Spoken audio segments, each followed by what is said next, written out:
On today's episode, we are joined by Kraken radio commentator Al Kinisky.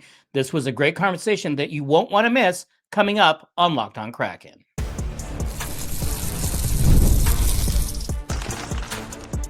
You are Locked On Kraken, your daily podcast on the Seattle Kraken, part of the Locked On Podcast Network, your team every day. Hello, I'm Zane Begg alongside Glenn Dreyfus of Davy Jones Locker Room, where we cover the Seattle Kraken. And welcome to Locked On Kraken, part of the Locked On Podcast Network, now the #1 sports podcast network.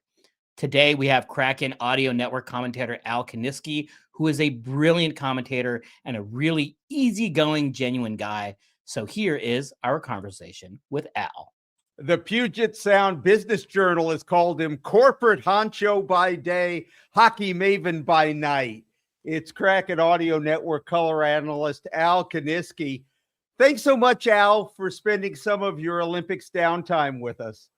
Thanks, Glenn, for having me. It's nice watching. I've taken 7 days off from watching hockey, but it's back today and it's Olympics, and I love to see the guys out there playing. Before the season, 12 national publications and online sites ranked all the NHL teams from 1 to 32. 11 of the 12 were remarkably consistent, placing the Seattle Kraken at 29th. One was an outlier. They generously predicted that the Kraken would finish 28th. What did they all miss, or at least not count on?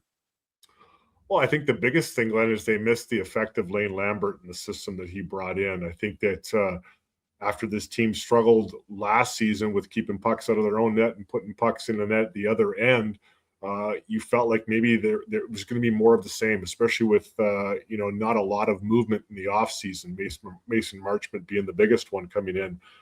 But I think that the effect of this Lane Lambert system, this defense first system that he's brought in, has been what's been missed. And if you need any further examples, look at the Seahawks, who just won the Super Bowl primarily with defense, and it's had a big effect with this team.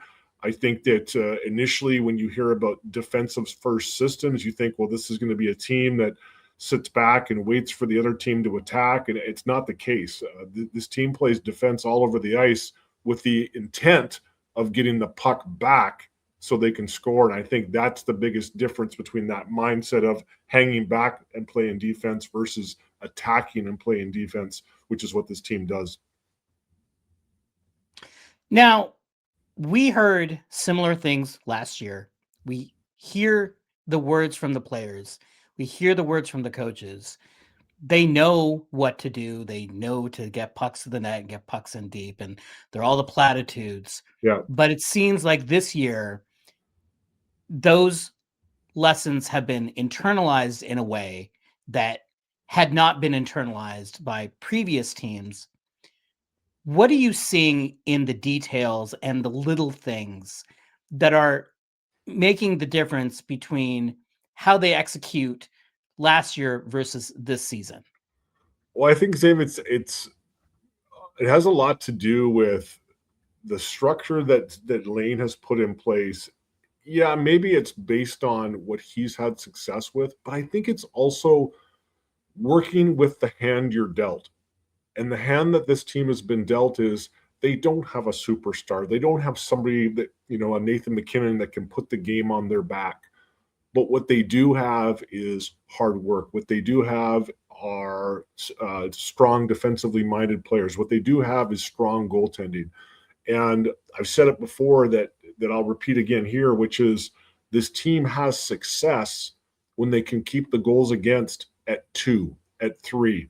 But as soon as you get beyond 3, this team has difficulty scoring their ways out of that problem. So if that's the case, if that's the hand you've been dealt, then you have to have structure in place to keep the goals against at 3 or less. And when you do, you win games 3-1, 3-2, 4-2 with an empty net goal. And we've seen a lot of those this season. So, in general, I would answer the question that way, that it's the structure that is giving this team success based on the team itself. This structure might not work with the Colorado Avalanche or the Tampa Bay Lightning. Yeah, I'm sure we'll talk about it a little bit as far as the trade line coming up, but not every player can play in this system. So as much as it would be nice to have certain players come in, that player has to be willing to play with this system, because if they don't, they're not going to have success. So goals against are a huge one for me, and I think that the goaltenders, along with the team defense in general, are the biggest reason they've been able to do that. Al, none of this would have happened. None of the Kraken success. They sit third in the Pacific Division as we're recording this, 27 wins. And without the reemergence of Philip Grubauer, none of this happens. I don't know if you can teach an old dog new tricks, but apparently you can teach a 34-year-old goalie new tricks. Yeah, I mean, listen, I wasn't here for the playoff run, so I did not get to see, at least on full display, the Philip Grubauer of that season. But it feels like he's kind of back in terms of how he's been playing. Looking at the stats earlier today, 8th in the league in save percentage right now. But, it's not just Philip Grubauer. You've got 3 goaltenders, even Matt Murray, who's only played a handful of games, that are all above 900 save percentages. Does that mean they're good goaltenders? It absolutely does. But it also feeds into that defense first mentality. This team blocks shots. They do great at clearing bodies and pucks from the front of the net. And when you have all 3 of those things working in unison with each other, you're able to see above, keep those goals against down at 3 or less. And when one of those things breaks down, if somebody decides to stop blocking shots or clearing pucks or not letting their goaltenders see shots, or the goaltenders regress, you're not going to be able to do that. You're going to start losing hockey games. But right now, starting between the pipes with great goaltending and Philip Grubauer specifically, who's made a big impact over, what's he got, 22 games right now? This team is hard to stop when they've got top goaltending from their trio. Are you concerned about a goalie regression, especially because it's not like Philip Grubauer has a recent history of being excellent? This is a big jump from where he was before. We're talking about, is he going to get bought out? Is he even going to be on the team? And now he is driving the goaltending success on this team. That abrupt change does concern me a little bit, because it makes me think, well, how long can this really last? Right. Yeah. I mean, listen, I like the idea of competition, and anybody that says there isn't competition amongst the goaltenders has never, played in competitions. They're not going to talk about it outwardly that much, but I think that Philip Grubauer playing well puts pressure on Joey Decord to play well. I think Matt Murray's got something to prove when he gets a chance to come back in. So if it ends up being that one of these goaltenders, and right now it looks like Joey Decord's playing, 2/3 or a third more games than Philip Grubauer, and Matt Murray ends up playing a handful when needed, if that's the right model for all 3 of them to play their best hockey, then I give all the credit to Colin Zulinello, who's kept these goaltenders hungry for games, have kept them sharp when they do get a chance to go in. I think that's a big part of the recipe that doesn't get talked about enough. You touched on briefly the trade deadline, and I think it's going to be fascinating, although it's possible not a lot happens, not with the Kraken and maybe not around the league, with all the teams so bunched and very few teams, except if you want to pick the bones of the New York Rangers or the Vancouver Canucks. I mean, everybody else still feels like they've got a shot. But for the Kraken, it kind of doesn't feel like they need to be buyers, because you don't want a short-term rental and mortgage your future. But in a playoff position, you don't want to be sellers. I know the team has veterans on expiring contracts, but it would be a surprise to me, Al, and I don't know how you feel, if the Kraken made a splash in free agency, either as buyers or sellers. Yeah, I mean, it sounds like the Kraken have been in conversations with some of the recent trades that have gone down, and for whatever reason, that those deals weren't able to close. And let's remember, I talked about it earlier. A player has to be able to play within the system. A player has to want to be a part of the Seattle organization. There has to be a fit with that coach. There's lots of things that have to go in place before a player is going to agree to come to Seattle. So, just when you start applying those filters, it becomes a real small list of potential opportunities. And, I don't think anybody's, in disagreement that this team needs more scoring. But when you start applying those filters, it becomes a very short list of potential players that might be a good fit for Seattle. So, yes, I think you're always answering the phone. I think you're always calling to say, hey, is so-and-so available? Is so-and-so available? But landing that plane becomes very difficult based on those factors. So are the Kraken buyers? Are they sellers at the trade deadline? I think they're phone call answerers, and I think they're probably inquiring around the league if certain players are available. And that's probably, not the answer people want to hear. They tend to like the, full-on buyers or full-on sellers. But I think this team is maybe one piece away from going as far as they went in their first playoff run this year. If they don't get that doesn't mean they're not going to be in the playoffs. It means it's going to be more of a challenge for them. Like I said, scoring is the big one right now. I'm not concerned about the defense. I think that'll sort itself out, but I think scoring is the big one. Coming up next, we have more of our conversation with Al Kinisky. We talk about the Kraken's attempt to trade for Artemi Panarin, and he talks about his pretty interesting origin story as a youth hockey player. New year, new systems. This is the time when a lot of us look at the messier parts of how we run our business and think there has got to be a better way. And there is. Streamlining your communications is one of the quickest upgrades you can make, and that's why today's episode is brought to you by Quo, spelled Q-U-O, the smarter way to run your business communications. Because when your team is reachable, organized, and communicating in one place, you're not just working cleaner, you're creating more opportunities to connect with customers. Your whole team can call and text from one shared business number, so nothing gets missed. It's no surprise that Quo is the #1 rated business phone system on G2, trusted by more than 90,000 businesses, from solo operators to growing teams. Make this the year where no opportunity and no customer slips away. Try Quo for free. Plus, get $20 off your first 6 months when you go to quo.com/lockedonnhl. That's QUO.com/lockedonnhl. Quo. No missed calls, no missed customers. You've done rooftops, you've chased every happy hour, but how about one that's literally above it all? After 4 p.m., the Space Needle's Pint and a Pie takes happy hour sky high. For just $35 per person, you get entry, your choice of a sweet or savory tip-top pie, and a pint of beer, wine, or a non-alcoholic drink. Whether you're pre-gaming for the Kraken, warming up for Climate Pledge, or just here for the views, this is your night on another level. Pint and a Pie. Limited time offer, 21 plus only. Tickets at spaceneedle.com.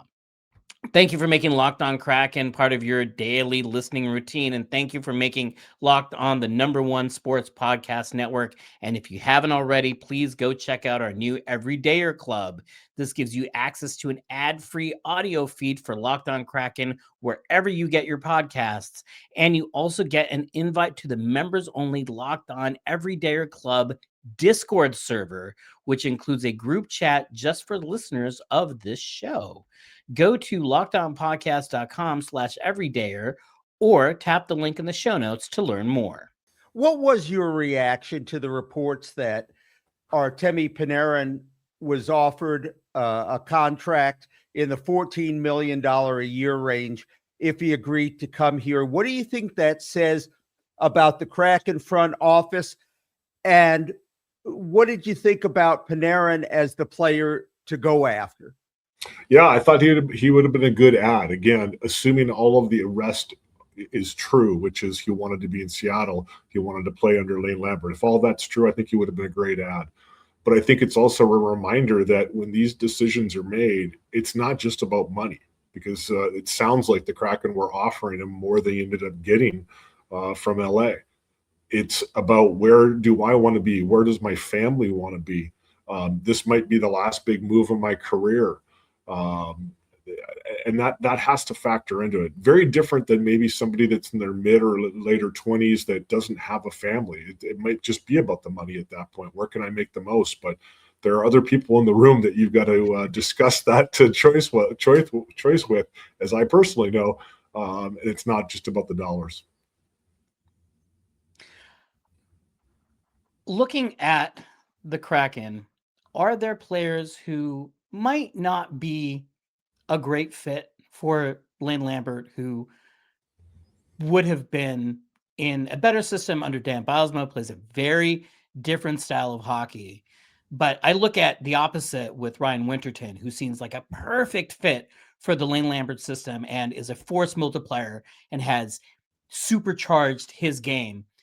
Are there players on the other side where you say, yeah, he's a good player, but this may not be the right place for him this year? Yeah, I think that certain players embrace that style more than others. Are there players where it just doesn't work? I mean, if I look at the range on the roster, maybe Shane Wright's at the other end of that roster. And I think maybe if I'm reading between the lines of your question, that might be what you're talking about. I don't know if it's a matter of more time for Shane. I don't know if it's line mates, and I don't know if it's system. But I think everybody's surprised that he's not evolving the way that everybody expected him to. Having said that, we've seen lots of players that have been drafted in the first round that it takes, 4, 5, 6 years before you really start to see them, hit the top of their game. Is that going to happen with the line mates he has now and the line he's on right now? I don't know. But I think under this system, he's probably restricted a little bit more than he would be under a Dan Bylsma system. And either he's got to figure out how to have success with the system, because I certainly think a guy like Matty Beniers has, or he's got to go to a different team. But both, either one of those outcomes can happen. Okay, let's talk the Al Kinisky story. The topic people have really been waiting for. Sure. You started your junior career in the Saskatchewan Junior Hockey League with Nipawin, where I looked it up, Al. The average yearly snowfall is 53 inches, and the record low temperature is minus 55 degrees Fahrenheit. So besides shivering, what are your memories of Nipawin? Well, I mean, it was a crazy time in my life because as we all know, there are different parts of Canada, and growing up in the Vancouver area, Vancouver and Nipawin were not the same sort of city. I had traveled a little bit up until that point, but certainly not to Eastern Canada. And as a 16-year-old leaving my house for the first time, it was kind of exciting for me. I only found out many, many years later that I left my mother crying in the driveway. And now as a parent myself, I get that. But at the time, I was driving away with a windshield in front of me and, lots of fun ahead. So it was the first time being away from home for that amount of time. It was the first time in that kind of an environment. I lived with a great family who had a car that they let me drive. And a dozen or more times I would leave that driveway with the extension cord dangling behind the car, because you have to plug it in every night so that it doesn't freeze. And as a Vancouver resident, I didn't know that. So people would be honking the horn going, you forgot to unplug your car. So yeah, that weather was insane. You carried 2 keys for your car. So when you got back from road trips, you would get out, you would turn your car on, lock the door, go inside for 15 minutes, and then come back out and drive home. I worked at a gas station, a Husky gas station, my first real job other than a paper route. And the very first time somebody came in for gas, I went out, grabbed the nozzle, put it into the gas thing, and said to the guy, "Are you going to turn your car off?" And he goes, "Oh, you're not from around here." Oh. I said, "No." He goes, "We don't turn the cars off and we fill them up here." Of course, every movie we'd seen up until 16 years old, the car explodes. So I sat there with my hand shaking, filling this car up, but that's how it's done out there. And Well, we're glad that we missed the headline, Al Kinisky blows up in explosion at gas station. But it was my first experience in a small town as well. 5,000 people, everybody knew everybody. Everybody knows everything about everybody. So it can feel a little uncomfortable like that, but lots of support for the team. And that was my first experience with junior hockey. And many years later, hearing about that tragedy with the Humboldt Broncos, which was one of the teams we played, it hit home for me because I'd been there before and I knew what that was like for those kids. And certainly as a parent now, what it would be hard to understand what the parents were going through. So definitely an interesting time in my life. But after that, a year in Saskatchewan, I decided it was time to come to Seattle, and I moved on to the Thunderbirds. And what was that like, playing 2 full seasons in essentially your hometown? Yeah, I mean, it was nice having my parents come to most of the games. A lot of kids didn't have that opportunity, and seeing them after every games, and eating at the Denny's down on Mercer that no longer exists after games. So that was nice. Mom always brought homemade cookies that the players love for road trips and stuff. But it was a continuation of what I had just experienced the year before in Saskatchewan, which was living with a family, going to school down there, starting to understand that there could be an opportunity to play hockey professionally. And after that first year in Seattle, getting drafted to the Flyers, that really hit home. I went to the draft not expecting to get drafted. I was in the stands with my parents. I wore a suit out of respect, but I really wasn't expecting to get drafted. I was expecting to see my line mates, Peter Nedved and Turner Stevenson and other guys, get drafted. And when that all happened, I was happy for them. And when my name was called, it was surreal. I didn't expect it. So that was if it had not been in Vancouver, the draft that year, I would not have gone to it. So but that Thunderbirds team was a hell of a team. 52 wins. Yeah, no, it really was. And that was just pure luck. You always talk about things that happen in life, and being able to be on a good team like that certainly exposed me to NHL teams more than maybe being on a losing team. But that was the next stage of my evolution as a hockey player, was getting drafted that year. You spend a dozen years or so as a businessman after playing hockey, and also dipping your toe into the broadcasting world with the Everett Silvertips.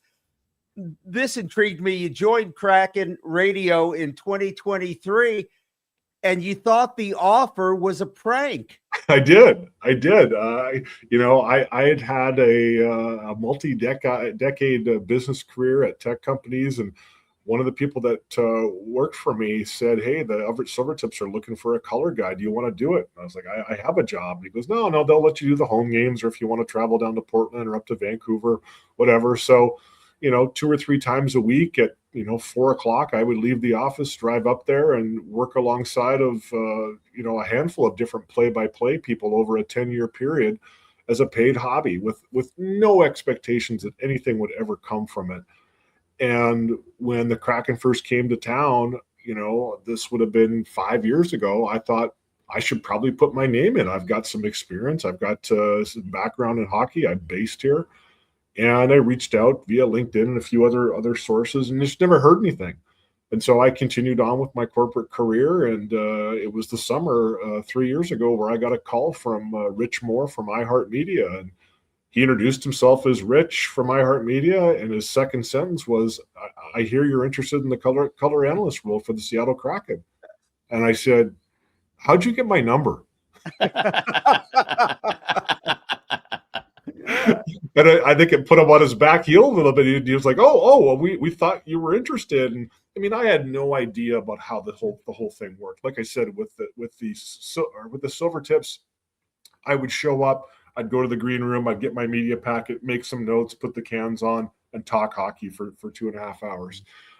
Now understanding how, some teams have agreements with media outlets, in this case, iHeartMedia, it makes sense, but it didn't to me at the time. So it's been other than the game itself and how this role is done at the NHL level, this whole broadcasting world is new to me, and it's been an exciting 3 years learning about it. Coming up next, we conclude our conversation with Al Kinisky. We talk about his trips to Disneyland, why he has so much meat on his Instagram, and his relationship with Everett Fitzhugh. The Winter Games are officially here, and if you're anything like us, you're locking in for events you only get to see on the biggest stage every 4 years. And that's why following the Winter Games on FanDuel just makes sense. From medal counts to individual events to finding your angle on the sports you care about most, FanDuel gives you more ways to stay connected to the action. We got hockey games that feel real different right from the opening face-off. FanDuel keeps the entire Olympic experience engaging from start to finish. The Winter Games are on, and there's no better way to follow them than with FanDuel. FanDuel, play your game. There is a story when you were calling the Silver Tips game when Kyle Beach scored a lacrosse type goal. And according to John Rosen, your broadcasting partner, you leapt and you hit the side of the booth loud enough that other people could hear, the listeners could hear. My question to you is, what is the most excited you've been at a Kraken game? And has it, or will it ever raise to that level? Or is this just something that we're going to have to see? Because I know you weren't here for the playoff run. Yeah. So the Everly goal would have been the candidate for that. But. Yeah, Zame, I would tell you that I don't think I've hit that high water mark yet. But I will say that, my first 3 or 4 years doing this rule with the Silver Tips, I had to remember I was no longer a player. So a lot of my comments would start with we just need to chip the puck in. We just need to. And I had to beat that out of myself. And so having done that now, it's still hard to take out the player from the broadcaster. And so when you see a great play, an overtime goal, a big hit, yeah, I get excited. And that's the best part about working with Everett is, he's okay with that. He's okay with that emotion coming over the broadcast. He would never, go to a media timeout and say, hey, keep your comments to yourself. If it's a big enough goal or a big enough hit or a big enough play, he's okay with me reacting. It's one of the reasons why I love working with him so much. But there's more of those plays to come in the future. I'm certain of it. And I'm always going to be a fan of the game, a fan of watching the game. And so when you see big goals, even if it's from the other team, I respect them. I might not get as excited when it's a Kraken goal, or Kraken play, but I respect the game so much that I have to talk about him if there's a great play. You mentioned Everett, your play-by-play partner, and we know how important chemistry is on the ice. How long did it take you and Everett to develop that chemistry that you so obviously have today? Well, I mean, Everett is the play-by-play guy, and Mike Benton is our studio host, and the three of us, do this job together. And Mike and I had time with the Silver Tips, so we already had kind of a rapport with each other. But Everett was new to me, and after I went in and I'm doing air quotes, did the interview thing, the next step was to do a broadcast with Everett, and so we pulled up a game. I had no idea what the game was. We pulled up a game. And he started doing play-by-play, and I started doing the color side. And I came away from it feeling like it felt the same as when I did it with the Silver Tips, but I couldn't have told you whether he thought it was good or not. And as I found out, later that he thought it was the chemistry was there right from the beginning. And so now in our third season together, I would say Everett is easy to work with because he's got a great personality. First of all, he's forgiving in that we make mistakes all the time. Don't tell anybody what we do, and we both admit them when we make mistakes, and we have a laugh over it, and we move on. And I like Everett's approach to the job, which is he takes the job very seriously. He doesn't take himself very seriously. And it comes out in the way he broadcasts, and it just makes the job that much more fun. your descriptions always put a smile on my face, Al. For instance, T-Mobile Arena in Las Vegas, you describe as, quote, the medieval glitter dungeon. Where do these gems come from? Glenn, sometimes it's sitting down and actually trying to come up with something that I think, what does this place remind me of? Sometimes it's, I'll be out somewhere and, I think that you'd mentioned it previously about seagulls going after French fries. I mean, we see it on, we see it, if you've ever ridden a ferry in Washington State, you know what happens if you hold up French fries. And so I always think about situations like that and what would be a play in a game that would be comparable to that.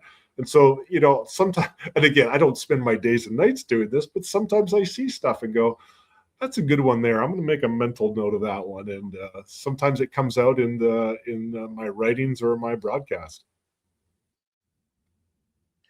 Because if you're not having fun, what's the point of all this? It's an entertainment product. I mean, my personal goal every broadcast is to try and make Everett Fitzhugh laugh on air. And I feel like if I can do that, then I've had a good broadcast. And if I tweet something, if I write something, one of my keys is funny and makes him laugh, then that makes me laugh internally. So half the time I feel like that's all I'm doing is there's nobody listening. It's just he and I talking, and I'm trying to make him chuckle. Okay, Al, you ready? All right, already. This is what we softened you up for. I want to know what's going on here. Okay. This is a photo of you and your Kraken Hockey Network buddies on something called the Incredicoaster. Yeah. What the heck is going on here? So as a kid, I visited Disneyland for the first time when I was 13. And as a young adult, my wife and I drove from Seattle down to Disneyland. I'm a Disneyland fan. And so when I got this job and we started having games in Southern California, I realized that Piper Shaw and JT Brown are also Disneyland fans. And so now it's becoming kind of a standard thing that when we have a day off in the Anaheim area, we go to Disneyland. And we've tried to get Everett to go. Everett, the invite's still open, but we're working up to it. But when we go, we enjoy the rides. We enjoy the Disneyland experience. And some people think we're strange because we don't have any kids with us, but we act like kids. So that's close enough. And it's a nice break from the grind of the schedule. Where you got to wear Everett down and get him to come join you. And I mean, he's done enough fun things anyway. We've seen him get into an ice bath with JT Brown. He's open to doing different things. Oh, and here's the other thing I want to know. Yeah. I checked out your Instagram, Al. Half your pictures are of meat. What's up with that? Yeah, Glenn, I will say that this isn't a new thing, but in my 20s and 30s, I enjoyed a steak like anybody else. I enjoyed grilling them, that sort of thing. And I think as I've aged, I've enjoyed bigger pieces of meat. So whether it's smoking 4 briskets or doing a prime rib roast for Christmas, I enjoy that process. And my new favorite thing is beef Wellington, and I love talking to people about making beef Wellingtons. If you don't know, look up the Gordon Ramsay recipe. It's going to take you days to put together, but you're gonna appreciate it. Zabe's bobbing his head. He knows what I'm talking about. I've been that exact thing. I enjoy the process probably as much as I enjoy the end result. And in 2026, when somebody says to me, I can't cook, I don't know how to cook. You have the internet, you have YouTube videos. You just have to watch the video, and you too can cook. I mean, Glenn, we're old enough to realize that it didn't used to be that way. You used to actually open a book and read a recipe, and maybe you saw a picture, maybe you didn't, but you didn't know what it was supposed to look like. So anybody that can't cook in 2026 just needs to look at YouTube. But I enjoy that process a lot. I'm used to eating the food. I'm even used to making the food. I'm not used to taking pictures of the food, but that's the world we live in now. Yeah, I have a large folder of pictures on my phone of many of my adventures, and I've got a few this week that actually are pictures of Hawaiian fish. So I'll have to put a couple out on Instagram. One of the greatest life hacks is just learning how to cook a few things. If you're afraid of cooking, to our listeners who are afraid of cooking, it's intimidating. Just start out with some simple stuff, and I think you'll be really surprised at how easy it is and how much it improves your life. It really is like a life-changing thing. Yes, and I would say there's no wrong way to do it. Like, you can mess up baking. You've got to get that yeast and the temperature at the right, you can mess it up. But cooking is just throwing stuff together. Have some fun with it. Yeah. Well, one of the best recipes I can think of is Mike Benton, Everett Fitzhugh, and Al Kinisky. Mix them all together. Let them sit around on your radio for 3 hours. That's a good time. That's good eating. That's good eating. One real quick thing before we go, Al. We have a problem with Kraken Broadcasting, which is that the TV broadcast is excellent, but the radio broadcast is also excellent, and it is very difficult or impossible to consume both at the same time. For those who want to listen to the radio broadcast, especially if they're in the arena, how can they find you and listen to you and Everett and Mike? Yeah, the best way is via the Kraken app. I know that there's a bit of a delay in the arena, but as a person that enjoys live sports myself, I love nothing more than having one earbud in the arena at the field, listening to the broadcast while I'm seeing it live. And so I think you get the best of both worlds, because sometimes you're limited to what you see on the ice or what you see on the screen. We have the advantage of having more information around us with replays that we can describe a little bit more about what's going on. So it lets the fan be a little bit more informed. But that's the way I would do it, via the Kraken app or the iHeart app. And there's a lot of games that are national broadcasts. And if you Kraken fans don't want to give up the KHN TV broadcast, sync the radio on those national broadcasts and give Everett and Al and Mike a listen. Absolutely. I mean, I know when I'm up in the press box, I often have the radio broadcast playing on my headphones because it helps me texture and gives me more context and more information when I'm covering the game itself. So it's not just for fans. Also, you're great for your fellow media. Well, and we love talking to the fans that listen as well, because, in my mind, I'm thinking about my father driving around in his car coming home from work, which a lot of people listen that way. But we talk to people that are out on oil tankers that are getting Wi-Fi, but they can't get the stream of the game, but they can get the radio. We talk to people that are in other countries. We have fans in Australia that are listening to the radio. So it's always nice to remind yourself that there's people all around the world listening, and it puts a little bit more of a responsibility on our shoulders, but we love it. So, Al, thank you so much for your time. We really appreciate it. Now we know you're as nice a guy as you are fun to listen to on air. It really was a pleasure. Thanks to both of you. This was a lot of fun. Thank you for tuning in to Locked On Kraken. We will be back here tomorrow with Seattle Torrent head coach Steve O'Rourke. Make sure you subscribe and follow Locked On Kraken so you get all the latest episodes. You can find us on all social media platforms at Davy Jones LR or at DavyJonesLockerRoom.com, where we do print coverage of the Seattle Kraken and Seattle Torrent. If you never miss an episode, the Everydayer Club is built for you. Get Locked On Kraken ad-free, plus you get a members-only Discord server and more. For those of you on video, we send you to the first ever 24/7 national Locked On Podcast Network YouTube channel. On audio, make sure this is one of your 2 daily listens. For Davy Jones Locker Room and Locked On Kraken, I'm Zane Bagg, and I'm Glenn Dreyfus. Thank you, Glenn. And we will see you tomorrow.